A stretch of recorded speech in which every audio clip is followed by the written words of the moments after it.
नमस्कार बंधुरा आमी आज के सम्पूर्ण बिना तेले एक हेल्दी नास्ता रेसिपि निये एसे आपनादेर सामने हाजिर हयेछि। रेसिपिटी भालो लागले लाइक कमेंट शेयर करबेन। चलुन ताहले शुरू करी। এই রেসিপিটি বানানোর জন্য আমি এখানে নিয়েছি হাফ কাপ চালের গুঁড়ো। চালের গুঁড়োটা একটা বাটির ভিতরে দিয়ে দিলাম। এখানে নিয়েছি আমি হাফ কাপ সুজি। সুজিটাও এই বাটির ভিতরে দিয়ে দিলাম। এবার দিয়ে দিচ্ছি 1/4 কাপ টক দই।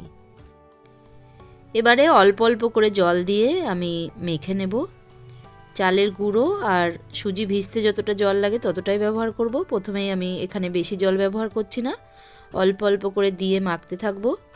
এইভাবে আমি অল্প অল্প করে দিয়ে মেখে নিচ্ছি। আমি এখানে হাফ কাপ সুজি আর হাফ কাপ চালের গুঁড়ো ব্যবহার করেছি, তাই 1 কাপ জল নিয়েছিলাম, কিন্তু 1 কাপ জলটা আমি সম্পূর্ণ ব্যবহার করিনি। এবার দেখুন ভিজে গেছে, ঢাকনা চাপা দিয়ে রেস্টে রেখে দিলাম। 15 মিনিট হয়ে গেছে, ঢাকনা খুলে নিয়েছি। দেখুন খুব সুন্দরভাবে সুজি আর চালের গুঁড়োটা ভিজে গেছে, কিন্তু এতটা ঘন রাখা যাবে না। এবার আমি যতটুকু জল ছিল দিয়ে আর একটু পাতলা ব্যাটার তৈরি করে নিয়েছি। এখানে 1 কাপ জলের আমি ব্যবহার করেছি। দিয়ে দিলাম লবণ আর দিয়ে দিচ্ছি একটা পেঁয়াজ কুচি করে রেখেছিলাম, আর এখানে দিয়ে দিচ্ছি টমেটো কুচি। এখানে আমি একটা বড় সাইজের টমেটো কুচি করে নিয়েছি, আর দিয়ে দিলাম গাজর কুচি। এবার দিয়ে দিচ্ছি পালং শাক কুচি করে রেখেছিলাম, সেটা দিয়ে দিলাম। এবার দিয়ে দিচ্ছি কিছুটা ধনে পাতা কুচি। বন্ধুরা এখানে আপনারা আরও কিছু সবজি অ্যাড করতে পারেন বা সবজি কমিয়ে বাড়িয়ে নিতে পারেন। দেখুন এবার সব কিছু দিয়ে একবার ভালো করে মিশিয়ে নিচ্ছি। বন্ধুরা এখনকার বাচ্চারা তো কোনো সবজি খেতেই চায় না, তবে এইভাবে যদি বানিয়ে দেন তাহলে অবশ্যই খাবে। বন্ধুরা এইভাবে একবার বাড়িতে ট্রাই করুন। সম্পূর্ণ বিনা তেলে হেলদি একটা রেসিপি। বন্ধুরা বানানো কোনো ঝামেলা নাই, খুব সহজে এই রেসিপিটি হয়ে যায়। দেখুন সব কিছু দিয়ে আমি ভালো করে এইভাবে মিশিয়ে নিলাম। বন্ধুরা এখানে আমার লঙ্কা দেওয়ার কথা মনে ছিল না, তাই এখানে আমি 2টো কাঁচা লঙ্কা কুচি করে রেখেছিলাম, সেটা দিয়ে দিলাম। দিয়ে আবারও আমি একটু ভালো করে মিশিয়ে নিচ্ছি, নিয়ে এটা সাইডে রেখে দিচ্ছি। আর এদিকে গ্যাসে বসিয়ে দিয়েছি একটা কড়াই, দিয়ে দিয়েছি 1 গ্লাস জল, আর দিয়ে দিলাম একটা স্ট্যান্ড। এটা গরম হতে থাক। এদিকে আমি নিয়েছি একটা ইডলি মেকার। ইডলি মেকারে একটু অয়েল ব্রাশ করে নেব। বন্ধুরা আজকে আমি রেসিপিটি ইডলি মেকারেই বানাচ্ছি, আপনারা চাইলে ছোট ছোট বাটিতেও তৈরি করতে পারেন। বন্ধুরা একই রেজাল্ট হবে। দেখুন সব কটা ইডলি মেকারে আমি এইভাবে অয়েল ব্রাশ করে নিচ্ছি। বন্ধুরা অয়েল ব্রাশ না করে নিলে পরে রেসিপিটি উঠতে চাইবে না, তাই এইভাবে আমি সব কটাই অয়েল ব্রাশ করে নিয়েছি। বন্ধুরা এবার আমি নিয়েছি 1 চিমটি বেকিং সোডা। এবার এর ভেতরে আমি মিশিয়ে দিচ্ছি। বন্ধুরা এই বেকিং সোডাটা দিলে নাস্তাটা খুবই ফোলা ফোলা সফট আর জালিদার হবে। এখানে আমি ভালো করে মিশিয়ে নেব। বেকিং সোডা দেওয়ার পরে বন্ধুরা এইভাবে ভালো করে মিলিয়ে নিতে হবে। আর এই সোডাটা কিন্তু নাস্তাটা তৈরি করার আগেই দিতে হবে, অনেক আগে থেকে দিলে হবে না। এবার হাতায় করে ব্যাটার নিয়ে এইভাবে আমি এর ভেতরে দিয়ে দিচ্ছি। সব কটা ইডলি মেকারেই আমি এইভাবে দিয়ে দেব।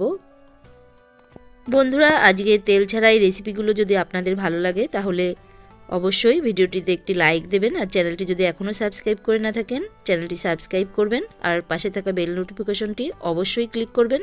তাহলে আমি ভিডিও ছাড়ার সঙ্গে সঙ্গে সর্বপ্রথম আপনাদের কাছে পৌঁছে যাবে। বন্ধুরা যখন আমরা তেল মশলাদার খাবার খেয়ে খেয়ে বোর হয়ে যায় তখন এইভাবে এরকম রেসিপি বানিয়ে নেবেন। বন্ধুরা খেতে খুবই টেস্টি হয় আর স্বাস্থ্যের পক্ষে তো খুবই ভালো, তাই এইভাবে সকালের জলখাবার হিসাবে বা রাত্রির ডিনার হিসাবেও বানিয়ে খেতে পারেন। বন্ধুরা দেখুন জলটাও এখানে গরম হয়ে এসছে। এবার আমি এটা রেডি করে নিয়েছি, সব কটাই রেডি হয়ে গেছে। এবার এর ভেতরে আমি বসিয়ে দিচ্ছি। বন্ধুরা এটা খুবই সাবধানে বসাতে হবে, কারণ এটা গরম হয়ে গেছে, জলটা ফুটছে। বন্ধুরা গ্যাসের ফ্লেম কম করে তারপরে বসাতে হবে। দেখুন এবার একটা ঢাকনা চাপা দিয়ে এটা আমি ভাপিয়ে নেব। বন্ধুরা এখানে 10 থেকে 12 মিনিট হলেই এটা হয়ে যাবে।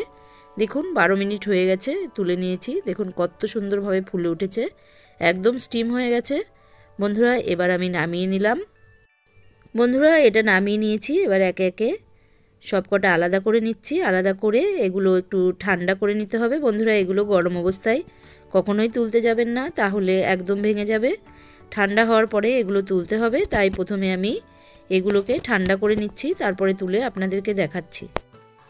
দেখুন বন্ধুরা সুজির নাস্তাগুলো ঠান্ডা হয়ে গেছে আর কর্নারগুলো আপনা থেকেই ছেড়ে ছেড়ে এসছে। এবার হাত দিয়ে আমি একটু ছাড়িয়ে নিচ্ছি। এভাবে কর্নারগুলো প্রথমে ছাড়িয়ে নিলাম, এবার আমি হাত দিয়ে তুলে নিলাম। দেখুন বন্ধুরা কত সহজে উঠে আসলো। এভাবে সবকটা থেকেই আমি নাস্তাগুলো তুলে নিচ্ছি। বন্ধুরা দেখলেন তো এটা বানানো কতই সহজ, আর এর ভেতরে যেহেতু সবজি দেওয়া থাকে তাই হেলদি একটা নাস্তা, আবার খেতেও অসাধারণ। তাই একবার হলেও বাড়িতে ট্রাই করুন, বাচ্চাদের খাওয়ান। এটা খুবই হেলদি একটা রেসিপি, বিনা তেলে এটা বানিয়ে নেওয়া যায়। দেখুন বন্ধুরা সবকটা তুলে নিয়েছি আমি। এবার দুটো বাটিতেও দিয়েছিলাম। আমি বলেছিলাম যে কোনো সাজ না থাকলেও বাটিতে এভাবে তৈরি করে নেওয়া যায়। দেখুন বন্ধুরা বাটিগুলোও কত সুন্দর হয়েছে। এভাবে আপনারা বাটিতে করেও তৈরি করে নিতে পারেন। দেখুন সবকটাই আমি এভাবে তৈরি করে নিয়েছি। বন্ধুরা এটা এভাবেও খাওয়া যেতে পারে। বন্ধুরা এটা যে কোনো সসের সঙ্গে আপনারা খেতে পারেন, তবে আমি একটা প্রসেস করে নিচ্ছি তাহলে আরও ভালো লাগবে। দেখুন গ্যাসে বসিয়ে দিয়েছিলাম একটা প্যানটা গরম হয়ে গেছে। দিয়ে দিলাম 1 চামচ মতো তেল। এবার দিয়ে দিলাম 1/2 চামচ জিরে ফোড়ন, আর দিয়ে দিচ্ছি 1/2 চামচ মতো সর্ষে, আর দিয়ে দিলাম 2টো কাঁচা লঙ্কা, আর দিয়ে দিচ্ছি 1/2 চামচ মতো তিল।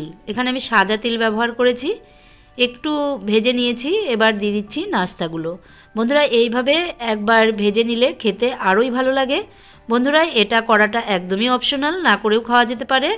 বন্ধুরা দেখুন এইভাবে করে নিলে আরোই ভালো লাগে। এবার এক পাশ হয়ে গেছে, আমি এবার উল্টে দিচ্ছি। এভাবে দুই পাশেই আমি একটু ক্রিস্পি করে ভেজে নেব। বন্ধুরা আপনারা কিন্তু কমেন্ট করে জানাবেন বিনা তেলে এই রেসিপিগুলো আপনাদের কেমন লাগে। বন্ধুরা এবার এখানে নিয়েছি আমি একটু চাট মশলা এভাবে একটু ছড়িয়ে দিচ্ছি, তাহলে নাস্তাটা খুবই চটপটি হবে আর খেতেও খুবই ভালো হবে। বন্ধুরা এবার সব কিছুর সঙ্গে একটু ভালো করে এইভাবে মিলিয়ে দিচ্ছি। বন্ধুরা চাট মশলা দিয়ে ভালো করে আমি মিশিয়ে নিয়েছি, এবার নামিয়ে নিচ্ছি। বন্ধুরা দেখুন নাস্তাগুলো একদম রেডি হয়ে গেল। বন্ধুরা এগুলো খাওয়ার জন্য রেডি হয়ে গেছে। দেখুন এইভাবে সসের সঙ্গে পরিবেশন করুন, খেতে দুর্দান্ত লাগে। এবার আপনাদের ভেঙে দেখাচ্ছি যে ভেতরটা কেমন হয়েছে। দেখুন বন্ধুরা ভেতরটা সফট জালিদার। বন্ধুরা আজকের মতো এখানেই বিদায় নিচ্ছি, দেখা হবে অন্য কোনো ভিডিওতে। নমস্কার।